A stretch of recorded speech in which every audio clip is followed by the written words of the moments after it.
अच्छा, ये बच्चियां बैठी हैं, इनकी जब शादी होती है तो एंगेजमेंट रिंग कितनी महंगी बनती है।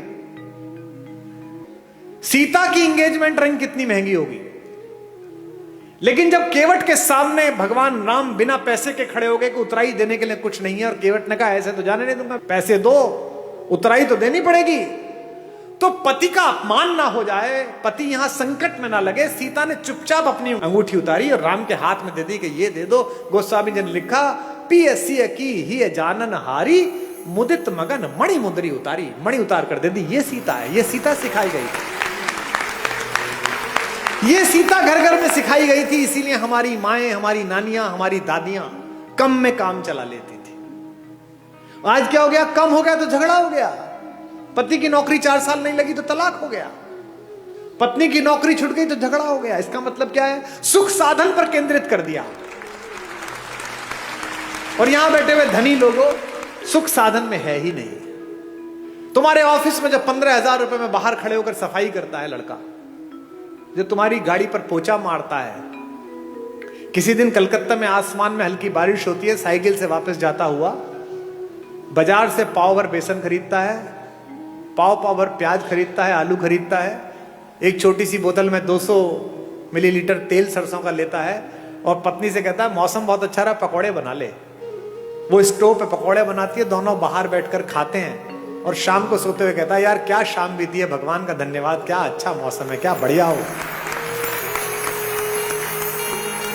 और तुम पेरिस जाकर भी सुखी नहीं हो, तुम लंदन की ऑक्सफोर्ड स्ट्रीट पे शॉपिंग करते हुए खुश नहीं हो, क्योंकि तुम डेपुटेशन पे दुख को भेज रहे हो।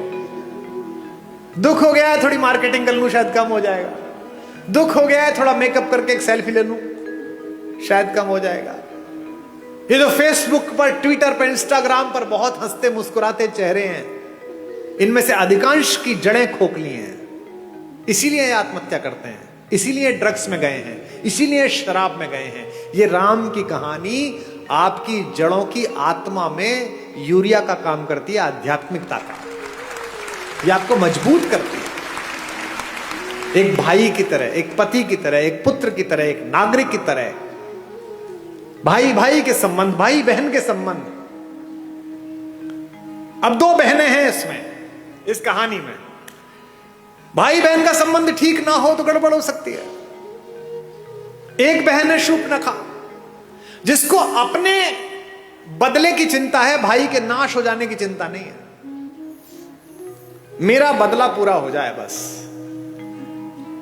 वो ये नहीं कहती कि मेरा अपमान किया, वो ये नहीं कहती कि मैंने नीचतापूर्ण व्यवहार किया, वो कहती है कि मैंने बताया मैं तुम्हारी बहन हूं, उसके बाद मेरा अपमान कर दिया। और उसकी तो बीवी बहुत सुंदर है, वो जंगल में क्या कर रही है, वो तो भैया आपके पास होनी चाहिए। ऐसी बहन देखी है कोई जो अपनी भाभी के रहते बाहर की किसी औरत का वर्णन करे कि इससे अपना लो? इसका मतलब वो बहन ही दुष्ट है, उसने अपने भाई का नाश करा दिया। एक सीता है, सीता का भी एक भाई है, आपको पता है? जब अशोक वाटिका में माता बैठी हुई है तो रावण आता है उनसे मिलने, रोज आता है, कहता है मेरा प्रणय प्रस्ताव स्वीकार कर ले। क्या उस तपस्वी के पीछे पड़ी रहेगी, वो तो जंगली है, मैं मार दूंगा उसे, खत्म हो जाएगा, वो कुछ नहीं कर पाएगा, तुझे ले नहीं जाएगा। माता पूरी सात्विकता के साथ बैठी है। एक दिन कहता है कि देख मेरी बात मान ले, अन्यथा मैं बलपूर्वक तुझे उठा लूंगा यहां से। तो वो जिस चटाई पर बैठी हैं, उस चटाई का एक तिनका तोड़ती हैं और तिनका तोड़कर अपने रावण के बीच रख देती हैं और कहती हैं कि तू कैसी मूर्खतापूर्ण बात करता है रे, कि तू मुझे छू लेगा? ये तिनका रखा है, इसे पार करके दिखा दे, तेरे में औकात है तो। एक वैज्ञानिक सोच वाली युवती ने मुझसे पूछा कि क्या कुमार विश्वास जी आप भी कैसी पोंगा पंडितों वाली मूर्खतापूर्ण बातों की समर्थन करते हो? जो कैलाश पर्वत को उठा लेता हो तो तिनका नहीं उठा पाएगा। ऐसा क्या सीता में मनोबल आ गया तिनके को देख? अब मैं जो बात कह रहा हूं उसको बहनें सुने।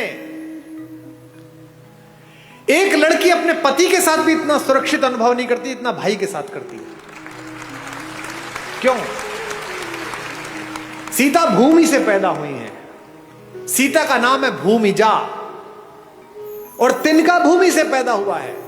संस्कृत में उसे कहते हैं भूमिज, वो तिनका नहीं है। वो सीता का भाई है। सीता कहती है मेरे इस भाई से निपट ले, पति से तो बाद में निपटना, वो तो बाद में आ जाएगा, पहले इस भाई से निपट। एक तृण धरकर कहती है, उसकी ओट में बैठकर कहती है वैदेही, तृण धरि ओट कहत वैदेही, तृण धरि ओट कहत वैदेही, सुमिर अवधपति परम स्नेही, तृण धरि ओट कहत वैदेही, सुनिर अवधपति स्नेही। एक बात आपको बता दूं मैं, जिस दिन आपको अपने पिता की बेटी से अपनी बेटी ज्यादा अच्छी लगने लगे, उस दिन समझ लेना कि अमंगल की तीर्थ यात्रा प्रारंभ हो गई है। क्योंकि पहला संबंध तो पृथ्वी पर आपका उसी से है जो एक कोख से पैदा हुआ है। ये जो भैया दूज पर और राखी पर बहनें राखी बांधने आती हैं,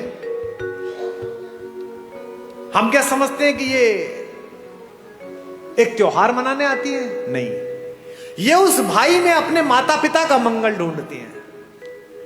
ये जानती है कि मेरा भाई ठीक रहा तो मेरे मां बाप का बुढ़ापा ठीक कटेगा, ये समृद्ध रहा, ये शक्तिशाली रहा तो अच्छा हो जाएगा, और उसी के आशीर्वाद से तुम्हारा स्वास्थ्य चलता है।